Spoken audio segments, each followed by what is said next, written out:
Recently, I went to have lunch with some family friends, and while at the restaurant, I decided to order a cup of the restaurant style tortilla soup, and it was so delicious, and it had this lovely roasted char flavor. So I decided I'm going to make my version at home.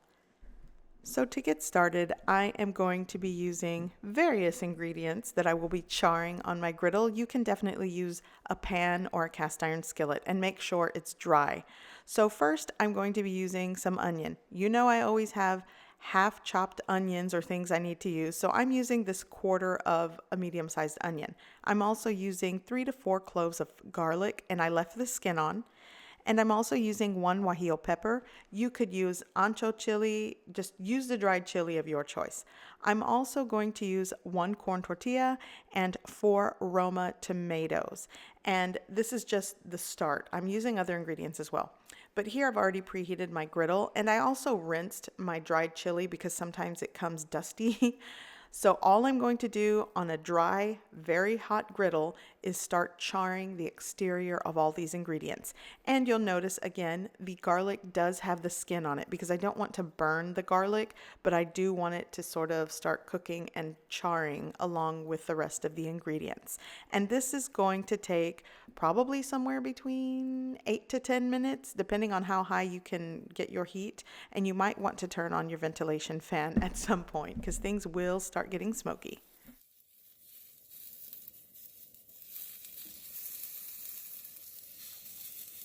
So while I'm charring everything, you'll notice the chili pepper is actually charring quicker than the other ingredients. So as you're charring everything, just remove it once it's done. It's not all going to be done at the same time. You just got to keep an eye on it. And I do want to get this tortilla nice and toasty. So my chili's done. You can see it kind of puffed up also. It's probably steaming on the inside there. So once everything's done, I'm just going to remove it from the griddle and set it aside. I'm also going to fire roast 1 poblano pepper. You can make it 2, or you can just leave this part out.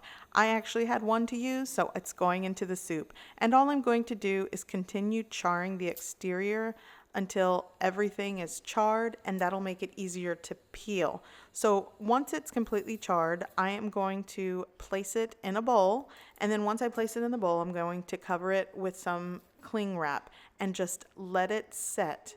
Basically, I want it to sweat to make the skin easier to peel. So I'm just going to cover it and let it set for around 15 minutes. And then once it's been set for 15 minutes, then all I'm going to do is start peeling the skin. You could use a napkin to remove the skin. You can scrape it with a spoon. Whichever method you want to use, you definitely can do that. Once I'm done peeling the skin, I'm going to wipe it clean, remove the seeds and the stem, and then just cut it up into pieces. The next ingredient that I will be using is chicken broth. You can use the chicken broth of your choice. If you're using a lower sodium chicken broth, you'll need to add salt to taste to this soup. But I like to use the Knorr brand chicken flavored bouillon powder base, and I am adding 3.5 teaspoons to 3 cups of water. Again, you can adjust the ratio if you're using the Knorr chicken bouillon powder base. You can definitely add more or less just to suit your preferences and taste. I'm using around 3.5 teaspoons. Okay, so now I am going to start pureeing my roasted ingredients. So I've removed the stem and the seeds from the dried chili. That is going into the blender, and I'm also going to add my Roma tomatoes, and as you can see, they definitely charred well, and they also sort of cooked and got softer, so I'm not even going to bother cutting them because I do want to retain any moisture and juice, and if I chop those up, it'll just leak all over the cutting board. And now I'm going to remove the outer skin of the garlic clove, and I did sort of char the garlic, but that's okay. You just don't want to char it without the skin because then it'll be overly bitter. So that goes into the blender, and again, I'm removing the skin. You don't want to puree the skin. Now I'm going to add my charred onion, and I'm going to add my toasty tortilla that I'm just going to rip into pieces. And to help this puree better, I am going to add a cup of that chicken broth that I made earlier. Ultimately, 3 cups of chicken broth is going into this whole recipe. So I'm going to give this a really good puree, And then we are moving along and getting closer to having some chicken tortilla soup. Okay, so once this is pureed well, I am going to pour it right into my pot. I am using a 3.2 quart caldero pot, and you guys always ask me about this red pot. It's from the brand IMUSA. Now, to get out that residual puree, I poured the rest of my chicken broth and swished it around and poured it right into the pot. And I'm also going to be adding a half teaspoon of ground cumin. You definitely can adjust the amount of cumin that you put into this, but I like putting around a half teaspoon. So once I add my cumin, I'm going to mix it right into this puree. Well, basically it's a soup base at this point. And I want to let this simmer gently for around 15 minutes. And that'll give me time to prepare the rest of my ingredients. For example, I will be using 1 ear of corn, and all I've done is remove the kernels from the cob, and this is fresh corn. You could use canned corn if you want. I'm also going to be using some leftover baked chicken that I made, and for those of you that follow me know that I've been using this baked chicken in like 2 other recipes, and this is what I had left over from that. And basically I seasoned it, baked it in the oven, and removed it from the bones.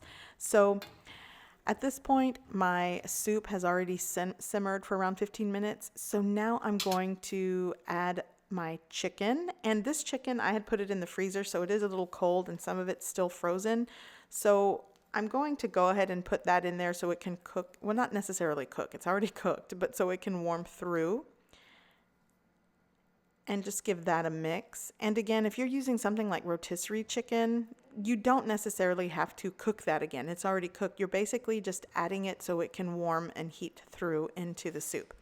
Now I'm adding my fresh corn. And again, if you're using canned corn or frozen corn, you just want to warm it through. But this fresh corn does not take that long to cook. So with the chicken and the corn, I'm going to give everything a good mix, and I'm going to let it continue simmering for around 10 minutes. So while my soup is continuing to simmer and warm the chicken and cook the corn, I am going to work on my toppings. So definitely you want to add some crispy corn tortilla strips. So here I'm just cutting up 2 corn tortillas. You can make as much as you like for the soup. I'm not serving a lot of people, so 2 will be enough. And I'm just going to cut these into strips, and then I'm going to cut those into smaller pieces. And you could bake these with a little spray of Pam, or brush the tortilla before cutting it with oil and then bake it. But I didn't have time to do that, so I'm just going to do it on the stovetop just like this. A little bit of oil in a preheated pan, and I'm just going to cook these until they are crispy.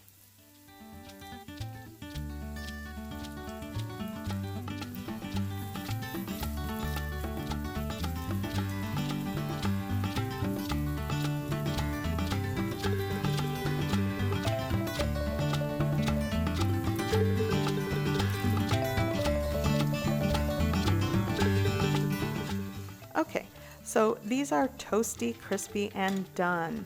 And I do like that they sort of charred and got darker in some spots. So I'm just going to give this another toss, turn the heat off, and just let them sit there. So now my soup is done. And again, you can add those poblano peppers right into the pot, but my kid doesn't like it, so I like to just add it separately. So I'm ready to serve a bowl. Here I have those poblanos that I roasted. I'm going to put that right in there. I also have some fresh avocado, those crispy tortilla strips, and I'm adding some Colby Jack cheese. You could add the cheese of your choice. I know queso fresco is another one, but I actually like to add a good melty cheese. Now, the garnishes and toppings are completely up to you. Mexican crema is another one, sour cream, fresh cilantro. You could even add some diced onion, some jalapeno, and you could also add maybe a drained can of black beans to your soup if you want beans in it. But honestly, I don't like beans for some reason in my tortilla soup, but it definitely is up to you, and you can play around with the ingredients you add. There are many variations of this delicious recipe, so I hope you give it a try. I hope you like it, and thanks for watching.